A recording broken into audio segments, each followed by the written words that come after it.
sempre um motivo de alegria retornar a essa casa, onde nós somos muito bem acolhidos. Que a paz de Jesus possa permanecer em nossos corações.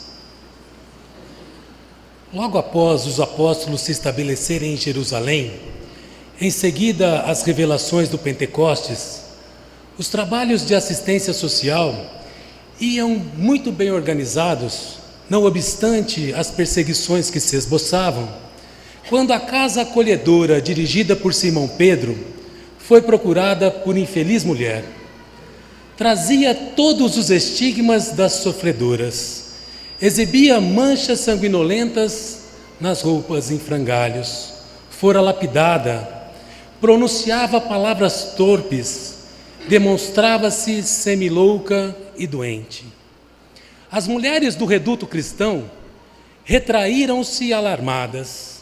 O próprio Simão Pedro, que havia recebido lições preciosas de Jesus, vacilou quanto à atitude adequada que o caso reclamava.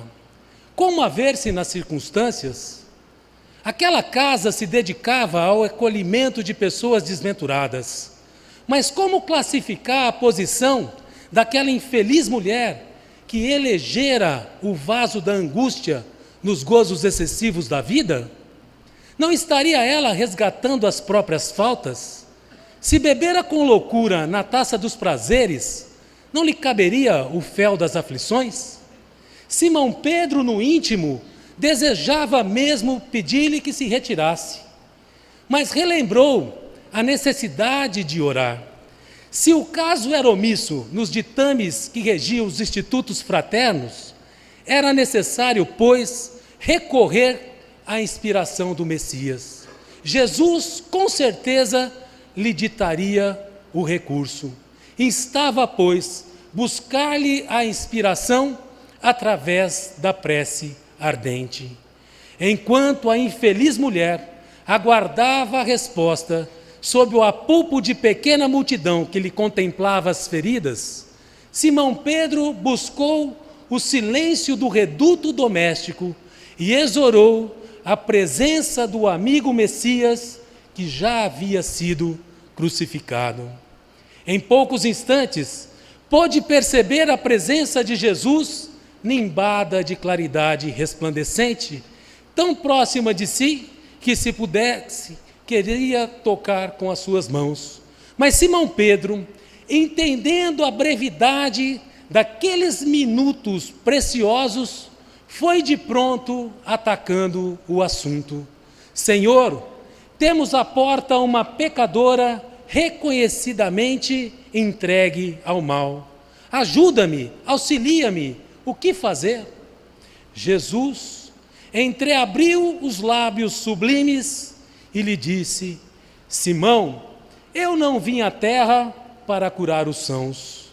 Simão, entendendo a profundidade daquelas palavras, mas agora com a responsabilidade daquele que administra, redarguiu: Senhor, estamos agora sem a tua orientação direta e visível.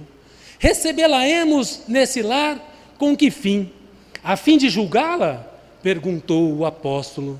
E Jesus serenamente respondeu: Não, Pedro, para essa tarefa a terra está repleta de juízes. Seria então para lhe dar conta da gravidade das suas faltas? Redarguiu o apóstolo em lágrimas.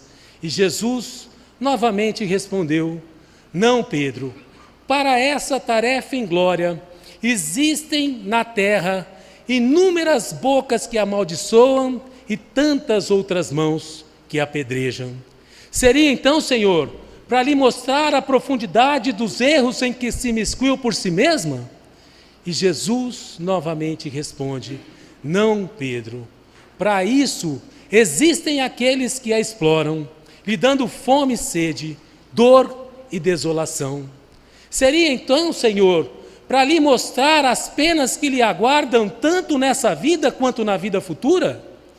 E Jesus respondeu: Não, Pedro, para isso existem os espíritos que acusam em nome do Pai, olvidando as próprias faltas.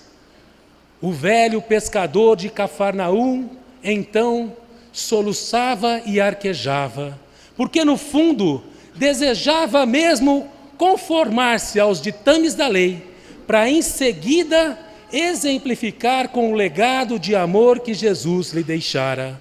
Soluçava sem saber como prosseguir nas indagações, quando Jesus, iluminado e benevolente, acercou-se dele, enxugou-lhe as lágrimas que corriam abundantemente pela face e lhe disse: Pedro, para sentenciar e punir, amaldiçoar e ferir, a terra nos campos e na cidade está repleta de maus servidores. O nosso ministério ultrapassa a própria justiça, e o Evangelho, para ser realizado na terra, necessita do concurso daquele que auxilia e salva, que consola e conduz, que ama e perdoa.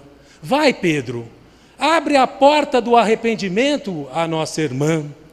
Não a precipites em despenhadeiros mais fundos. Tira-a da morte, traze-a para a vida. E jamais se esqueça, Pedro, que na terra nós somos os portadores da boa nova da salvação.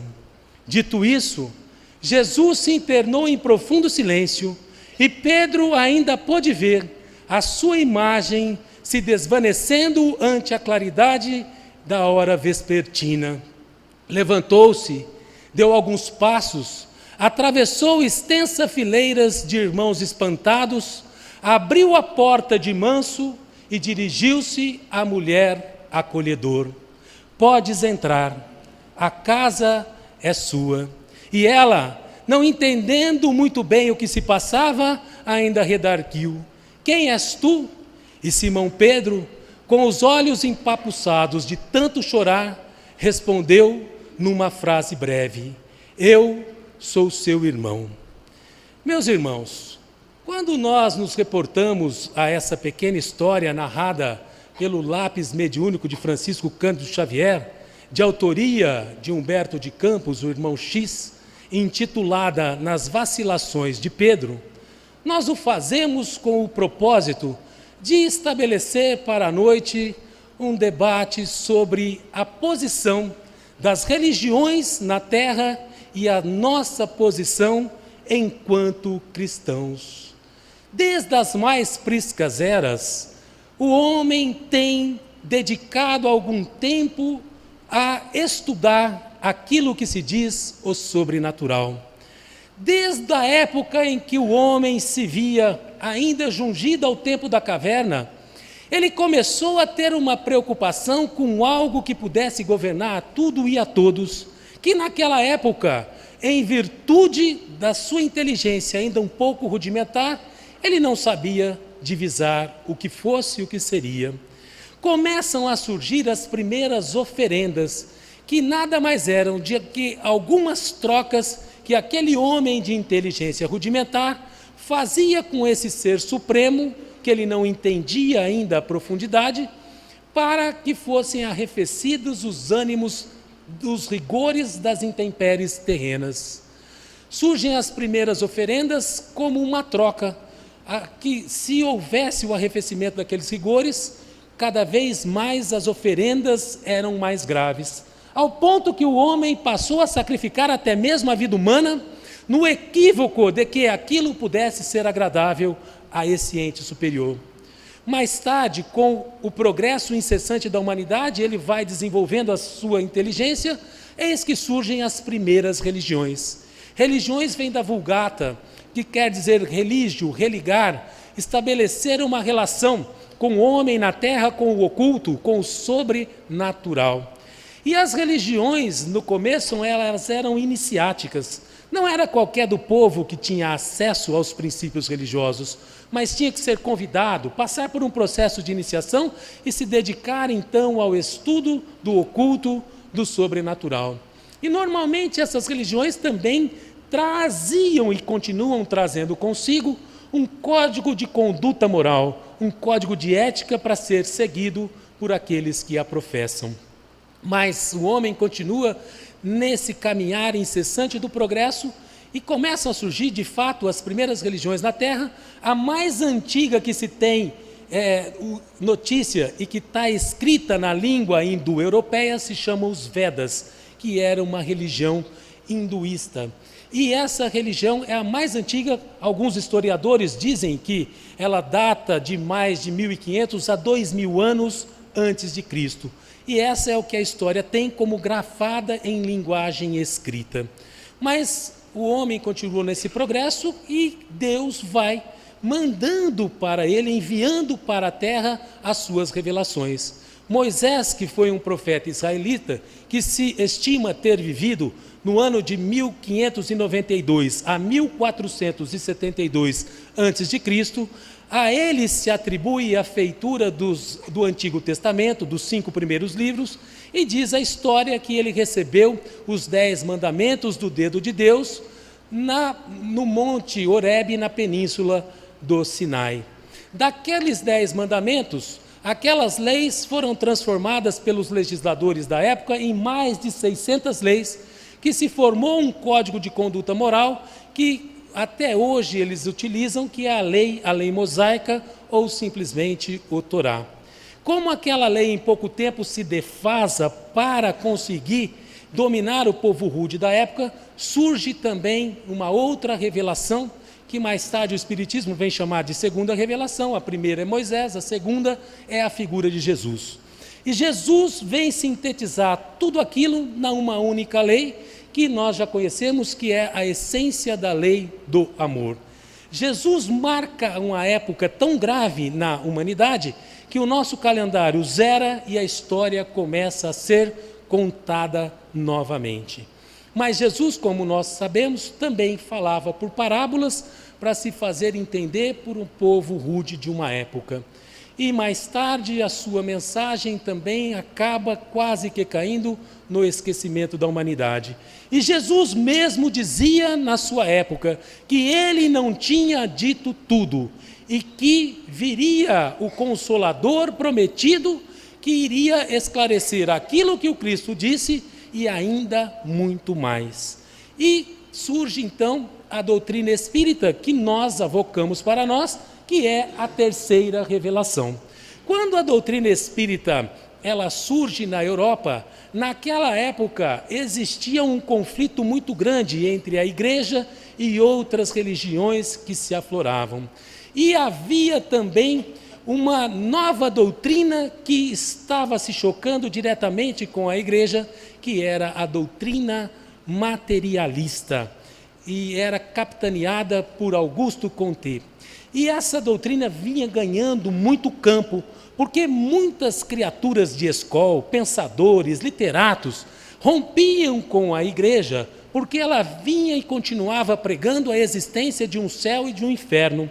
E dizia que aqueles atos mais naturais do ser humano, mais comezinhos, eram os chamados pecados mortais. Pecados tão graves que feriam a amizade que nós tínhamos com o Cristo. E que então essas criaturas que feriam essa amizade com Cristo, cometendo esses pecados mortais, estavam condenadas eternamente a queimarem no fogo do inferno. As criaturas pensadoras de escola, elas começaram a romper com isso, porque os atos mais naturais e comezinhos da criatura humana eram taxados como pecados mortais. Então eles tinham apenas uma sorte, o inferno, e mais, queimando eternamente, sem a mínima chance de poderem redimir-se das faltas que haviam cometido. A doutrina positivista começa a tomar muito campo e muita força, e o materialismo parte do princípio de que, saídos do pó, retornaremos ao pó. A matéria governa-se a si mesmo. Aquilo que nós chamamos de alma, para os materialistas, não passa de emanações inteligentes da própria matéria. E uma vez que morto o corpo, tudo estará acabado. Nada prossegue além da morte. O Espiritismo, quando ele surge, ele vem realmente romper e bater de frente com a doutrina materialista, porque ele nasce eminentemente da comunicabilidade dos espíritos. Eram espíritos que já haviam vivido numa época próxima, que viam se comunicar e dar uma mostra da sua inequívoca identidade enquanto encarnados. E aí mostrava de uma forma muito clara que a alma sobrevivia à morte do corpo. A doutrina espírita revoluciona, porque ela vem também romper com os dogmas da igreja e vem pregar a verdadeira fé raciocinada. E aí nós começamos a pensar, do ponto de vista filosófico, doutrinário, a doutrina espírita se assenta em 5 princípios básicos. Ela acredita na existência de um Deus, mas não impõe isso como artigo de fé aos filhos seus. A doutrina espírita, ela fala na existência de Deus, mas ela consegue, através da mostra dos seus atributos, nos mostrar que Deus realmente existe. Porque quando ela fala de Deus, ela vem nos falar dos atributos da divindade, que Deus é eterno, que Deus é imutável, que é imaterial, que é único, que é todo-poderoso, que é soberanamente justo e bom. Nós todos espíritas acreditamos em Deus. Acreditamos também na imortalidade da alma, que uma vez que nós morrermos, a alma vai prosseguir a sua vida, o seu desiderato, que é a busca da sua própria perfeição.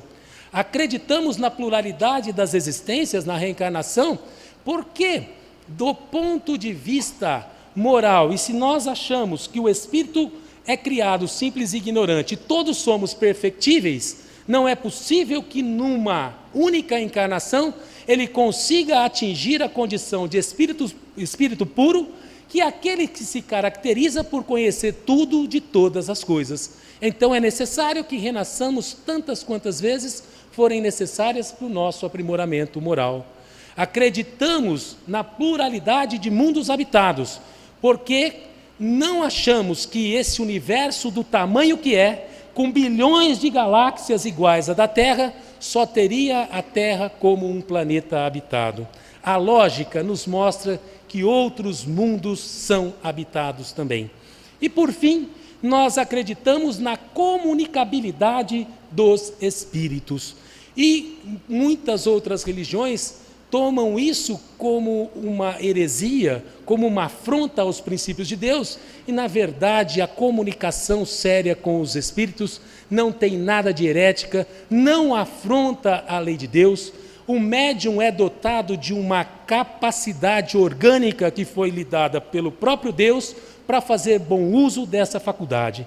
Então, se nós renegássemos a comunicabilidade dos espíritos, nós estaríamos sepultando a própria doutrina espírita, porque ela nasce eminentemente dessas comunicações. Muito bem, do ponto de vista doutrinário, filosófico, isso que eu disse não é novidade para ninguém. A doutrina espírita se assenta nesses postulados. Mas nós perguntamos, e do ponto de vista moral, se a religião tem que trazer um código de conduta moral para aqueles que a professam, o que nós pregamos do ponto de vista moral? Qual é o código de conduta moral do espírita? Allan Kardec mesmo, lá nos Prolegômenos do Livro dos Espíritos, ele nos alerta que a doutrina espírita, ela não veio trazer uma nova moral. E, na verdade, a gente vai perceber depois, com o estudo sistematizado da doutrina, que do ponto de vista moral, ela se assenta na lei de Jesus. Tanto que na questão 625 de O Livro dos Espíritos, nós temos lá a pergunta que Kardec faz: qual é o modelo, o guia de perfeição que deve servir à humanidade? E nós temos ali a menor resposta de O Livro dos Espíritos, porque eles simplesmente respondem assim: vede Jesus. Então Jesus é para nós espíritas o nosso código de conduta moral. É aquele que nós devemos nos espelhar para traçar a nossa vida de renovação espiritual e renovação moral. E nós nos perguntamos, e os Espíritos perguntam também, no que se assenta a verdadeira lei do Cristo? No que se assenta? No que ela se prega? E aí os Espíritos vão nos responder que a lei verdadeira do Cristo, como Ele quer nos passar, ela se assenta em 3 princípios básicos: benevolência para com todos, indulgência para com as imperfeições alheias e o perdão das ofensas. E aí, meus irmãos, quando nós conhecemos a lei, quando nós conhecemos a sua verdadeira essência, é preciso que nós, espíritas, façamos uma introspecção para dentro de nós mesmos e uma indagação que nunca vai querer calar. O que é que nós estamos fazendo da nossa vida moral? Estamos agindo conforme esses postulados que Jesus beneficiou toda a humanidade? Se a lei do Cristo até então, ela poderia ser interpretada de forma equivocada, tendo em vista que ele falava por parábolas, e muitas religiões avocam para si a verdade da interpretação da lei do Cristo, mas elas se equivocam porque elas tomam por princípio a pior forma de interpretação que se tem, que é a forma literal. Nós não temos mais esse argumento porque nós temos o Evangelho segundo o Espiritismo, que vem explicitar as leis morais que também estão em o livro dos Espíritos. E através do Evangelho segundo o Espiritismo, nós podemos compreender perfeitamente a lei de Jesus, que se assenta nessas máximas que eu acabei de mencionar. Então é preciso que nós comecemos a olhar para dentro de nós mesmos. O que é que eu estou fazendo da minha vida? Eu estou me aproximando ou estou me distanciando desses postulados que nós professamos aqui na Casa Espírita? Quando a gente fala da benevolência para com todos, é preciso reflexão sobre isso, porque a mensagem do Cristo, ela é muito mais ampla do que aquilo que nós podemos imaginar numa primeira interpretação. Porque quando Jesus nos fala de benevolência, ele fala do amor ao próximo, e ele fala do amor incondicional. Ele fala daquele amor que nos faz até amar os nossos próprios inimigos. E é preciso compreender essa lei do Cristo, porque esse amor incondicional, ele precisa ser trabalhado dentro de nós. Nós precisamos lutar contra as nossas imperfeições para que possamos pregar esse amor incondicional como nos diz o Cristo. Imaginemos que às vezes nós não somos capazes de amar nem aqueles que estão ao nosso derredor, nem aquele núcleo familiar pequeno que é a nossa família. Nós às vezes não conseguimos amar. Quantas vezes a gente tem notícias, inclusive até na própria seara espírita, de parentes que não se conversam, de pais que não falam com filhos, 5, 6, 10 anos sem se conversarem, irmãos que ainda conseguem conduzir-se por rusgas do passado que não conseguem se liberar. Então a gente começa a pensar e ver, será que eu estou amando até aqueles que são os mais próximos de mim, como Jesus está falando? E ele vai mais além, ele fala para amarmos até os nossos próprios inimigos. É óbvio, nós não vamos dispensar aos nossos inimigos o amor que a gente dispensa aos nossos amigos, aos nossos familiares, mas quando ele vai nos dizer para amar os nossos inimigos, é para que a gente acabe com essa inimizade, para que a gente rompa essa cadeia de ódio que nos liga a alguém, porque nós bem o sabemos, que esse ódio, se essa cadeia não for quebrada, isso desencadeia dramas homéricos de obsessões, porque aquele ditado de que morto o animal, morto o veneno, para nós que somos espíritos, que temos a vida pela frente, que somos imortais, isso não aplica.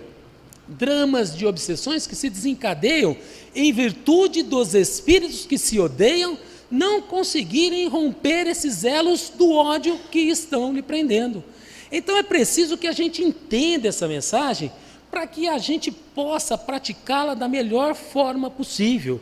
Porque enquanto nós não conhecíamos a lei, a gente tinha a desculpa do eu não sabia.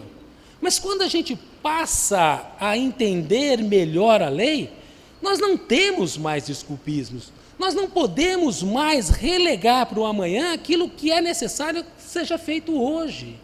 Então é preciso que a gente reflita sobre essas leis do Cristo, para que nós não nos arrependamos das atitudes que deveríamos tomar, daquilo que estava afeto a nós fazê-los. Eu costumo dizer que o espírita ele tem que ter um papel diferente das outras criaturas, mas não por se entender melhor que os demais, mas porque nós devemos ser verdadeiros agentes transformadores. De que me adianta vir à casa espírita na terça, na quinta, no sábado, no domingo, se isso não importar em mudança de conduta? E quando a gente fala isso, ninguém está se arrostando na condição de fiscal de consciências alheias. Nós estamos propondo que façamos uma verdadeira reflexão. E muitas vezes nós temos essa dificuldade de julgarmos a nós mesmos.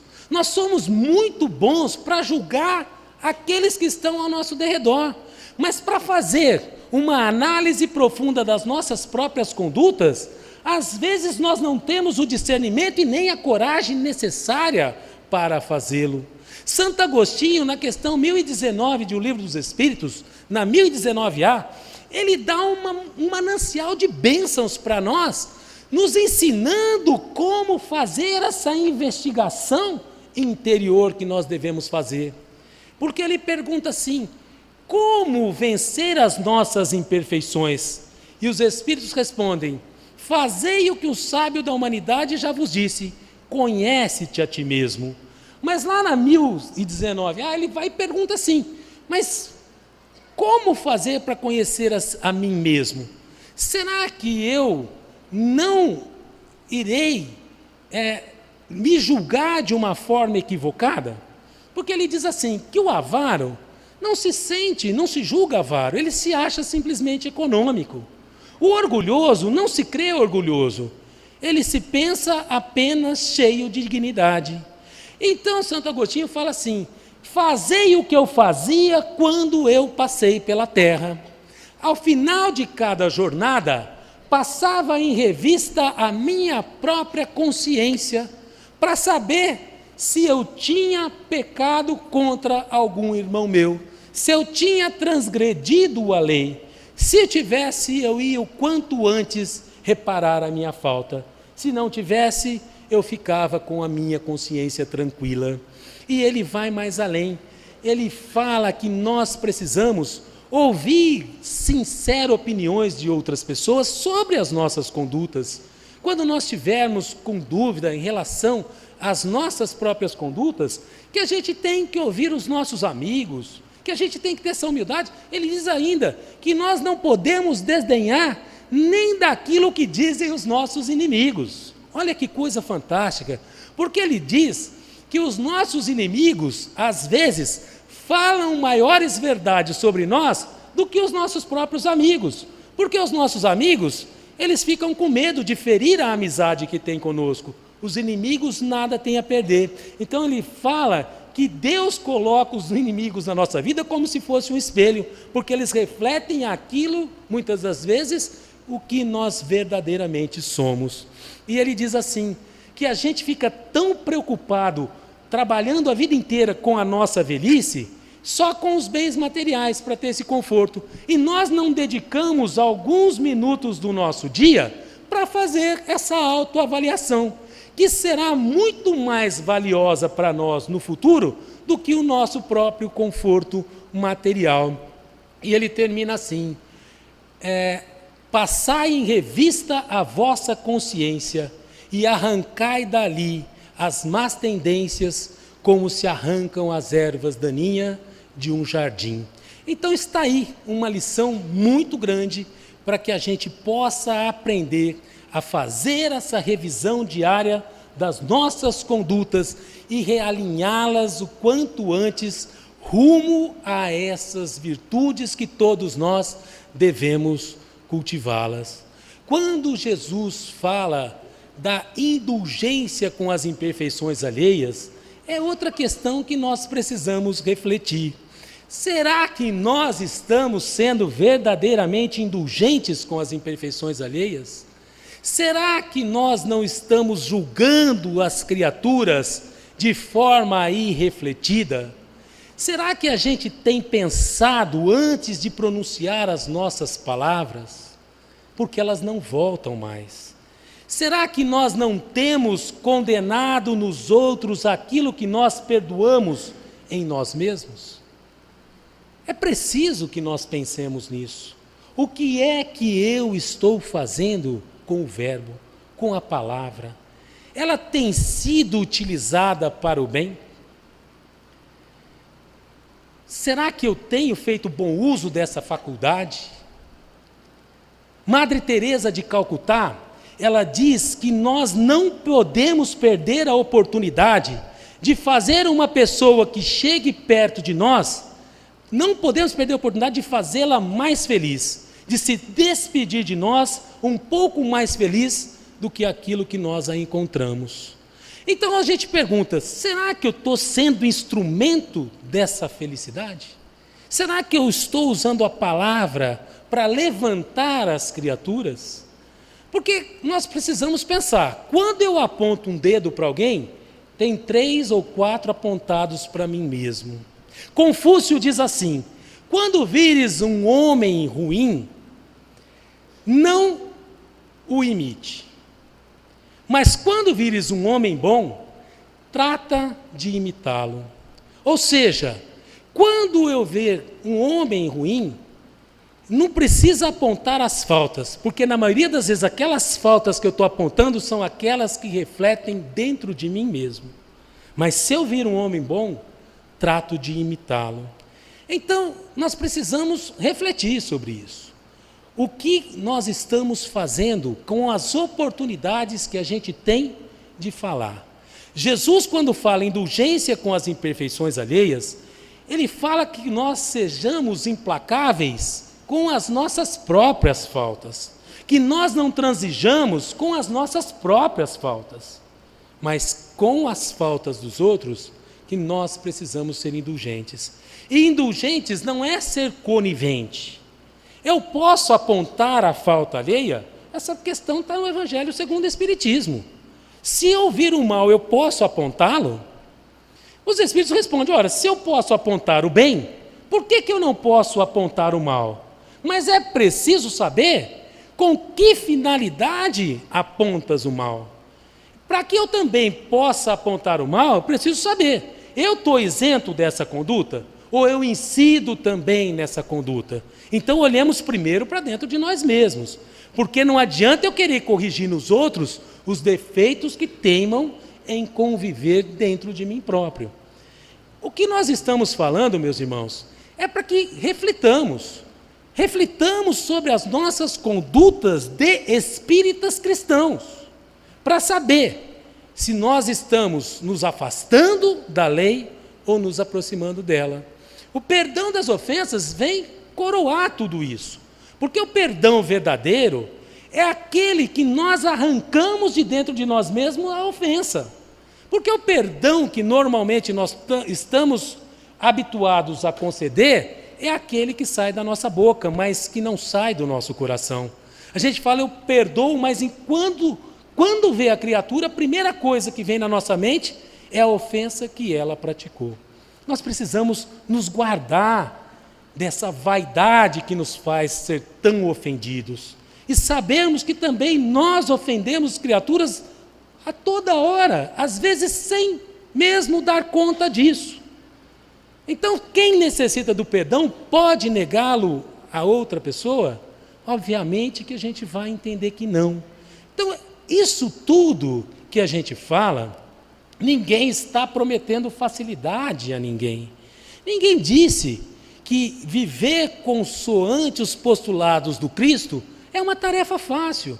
Se a gente pegar aquela questão do verdadeiro homem de bem, conforme fala Jesus, às vezes a gente quer até desistir da nossa própria vida, de ver o quão longe a gente está daquelas conquistas. Mas tudo acontece ao seu tempo. Jesus não espera de nós grandes postulados, grandes obras, mas que nós façamos pelo menos a nossa parte para sermos úteis na obra da criação. Será que tem alguém na terra que não pode fazer o bem? Os Espíritos nos falam que só não pode fazer o bem o egoísta, que esse jamais encontra ensejo de fazê-lo, porque ele está preocupado simplesmente com a sua própria vida, que basta estar em contato com outras pessoas e que fazer o bem não é só fazer a caridade, mas os Espíritos usam essa expressão, é ser útil na medida do possível. E quantas criaturas que a gente vê que sofrem dores horrendas, padecimentos atrozes, e que mesmo assim conseguem ser úteis com os bons exemplos que elas legam para todos aqueles que convivem consigo. E muitas vezes nós temos tudo ao nosso alcance, e nós ficamos lamentando na nossa condição, a gente fica vacilando nas atitudes que Jesus esperaria de nós. Simão Pedro vacilou. Imagine, recebendo aquela senhora na casa do caminho, ele vacilou quanto à atitude adequada que o caso requeria. As mulheres do reduto cristão retraíram-se alarmadas. Simão precisou buscar o contato com Jesus para saber como procedia naquela situação, porque a sua primeira vontade era pedir àquela mulher que se retirasse. Vejamos, meus amigos, se Jesus, ensinando Simão diretamente o contato com Cristo, e Simão ainda vacila, quem dirá nós que ainda nos debatemos nas ondas da ignorância terrena? É óbvio que nós vamos ainda vacilar, mas é preciso saber onde nós queremos chegar. O que é que nós queremos fazer da nossa própria vida? Por que é que eu venho à casa espírita? O que eu estou buscando aqui, senão a minha própria felicidade? O problema é que as medidas de felicidade que nós traçamos para a nossa vida, ela na maioria das vezes, está equivocada. Quando nós perguntamos lá, quando estudamos o que Kardec perguntou aos espíritos, se há uma medida de felicidade para o homem aqui na Terra, porque aquilo que faz a felicidade de um faz a infelicidade de outro, os espíritos nos respondem que existe sim uma receita de felicidade. Do ponto de vista da vida material, a posse do necessário, da vida moral, a consciência tranquila e a fé no futuro. Portanto, se nós nos afastarmos dessas receitas, nós iremos sofrer. Quanto mais nós vivemos convictos disso, mais felizes nós seremos. Para a vida material, a posse do necessário. Então é preciso refletir, quem governa a quem? Quem está mandando em quem? Estou me contentando com aquilo que eu preciso para ser feliz? Ou eu estou buscando aquilo que não é necessário? É preciso refletir. Do ponto de vista da vida moral, consciência pura quer dizer passar em revista a sua própria consciência e não encontrar ali ninguém que possa ter sofrido uma má ação sua. E se tiver, eu ter buscado a reparação dessa falta o quanto antes. E fé no futuro é acreditar que a vida continua, que o nosso sofrimento aqui na Terra é passageiro, que o nosso amanhã será aquilo que nós fizemos do nosso hoje. E quando retornarmos à vida espiritual, não será perguntado o que foste na Terra, que posição social ostentaste, se era rico, se era pobre, não é isso. O que fizestes de especial? Essa é a indagação que nos farão. E nós precisamos olhar para dentro de nós mesmos para saber o que é que nós estamos levando de especial dessa vida, o que nós estamos levando a mais dessa vida. Quando eu me reporto a isso, vale a pena lembrar a lição do nosso irmão Jacó no livro Voltei, porque ele, como dirigente espírita, como alguém que era envolvido na seara espírita, achava que o seu desenlace seria da forma mais natural possível. E ele prometia aos seus amigos de casa espírita que tão logo o processo da morte dele começasse, ele já iria tentar se comunicar para trazer para os seus amigos como que realmente era esse transe ou essa crise da morte. E ele se equivoca tanto que quando ele começa a sofrer essa crise, esse transe da morte, ele começa a se desesperar. Precisa do concurso de Marta, sua filha, que já havia precedido no túmulo. Ele conta com o amparo do irmão Bezerra, que fora seu amigo na encarnação, para lhe ajudar naquele momento, tamanho conflito que ele se via envolvido. E ele faz uma narrativa belíssima no livro Voltei, sobre essas nuances que o atingiram no momento derradeiro do retorno à vida espiritual. Mas lá no prolegômeno do seu livro, ele traz uma frase que eu reputo de muita importância, que ele diz assim: é a vocês, membros da grande família espírita, que tanto desejei servir, que agora me dirijo. E ele diz assim: não se julgueis quitados com a lei, por haverem se dedicado a pequeninos afazeres de solidariedade humana. Então vejamos, meus irmãos, um espírita nos alertando para que nós não nos julguemos quitados com a lei, só por termos feito aquilo que era a nossa obrigação de fazer. É preciso, então, que cada um olhe para dentro de si mesmo e procure dar o melhor de si, rumo à sua própria evolução espiritual, para que nós retornemos à pátria espiritual com a nossa consciência tranquila, com a esperança brotando dentro de nós, que nós não temamos nenhum olhar perquiridor. O tempo é esse, a hora é agora, e cada um de nós, dotados do livre-arbítrio, é que precisamos refletir e tomar o caminho que nos assegure a verdadeira felicidade que tanto almejamos e tanto buscamos. Para encerrar, eu conto uma pequena história que diz assim: certa feita, 2 jovens iriam adentrar uma mata para colher a lenha do dia. No portal da mata, numa pedra alta, havia um sábio sentado. E quando aqueles 2 jovens iam ingressar à mata pela manhã, ele os chamou e os advertiu: não entrem nessa mata, porque daí não sairão com vida. Mas os jovens, no arroubo da sua juventude, resolveram desdenhar do conselho do sábio e adentraram a mata para colher a lenha do dia. Colheram aqui, colheram ali, gravetos aqui e ali. Quando o sol ia a pino, eles resolveram parar para tomar a ceia do dia. Pegaram um pão, partilharam. Quando iam comer, apareceu um pedinte que estava com fome. Eles deram uma metade do pão a ele, a outra metade partilharam entre eles, tomaram a refeição, colheram o resto da lenha do dia e à tarde iam saindo da mata, cada um carregando 2 feixes grandes de lenha nos ombros, e se depararam com aquele sábio que pela manhã os havia advertido que não era para adentrar a mata, porque não sairiam com vida. E eles não perderam tempo, foram ter com o sábio e lhe desafiaram: sábio, nós vamos contar lá no vilarejo que as suas predições já não se cumprem mais, pois nos advertiste pela manhã que se entrássemos na mata, não sairíamos de lá com vida, e cá estamos nós, são e salvos.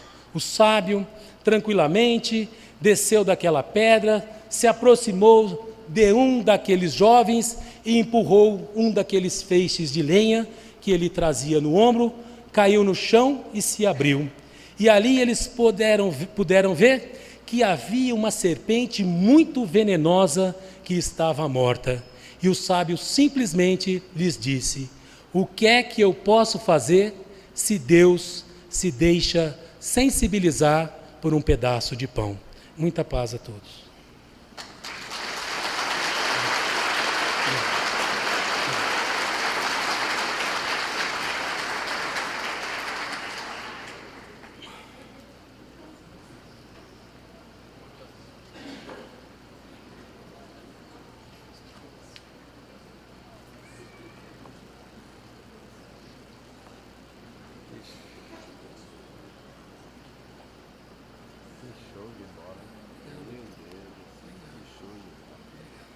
Vamos fazer uma prece aqui para ajudar a gente. Gostaram da palestra? É para a gente pensar, não é? Cada vez que a gente ouve uma mensagem como essa, o coraçãozinho fica apertadinho, não fica? Mas tudo bem. Eu acho que o importante é nós alavancarmos. Se cada vez que a gente vem aqui escutar um pouquinho, no senso da repetição, nós vamos acabar por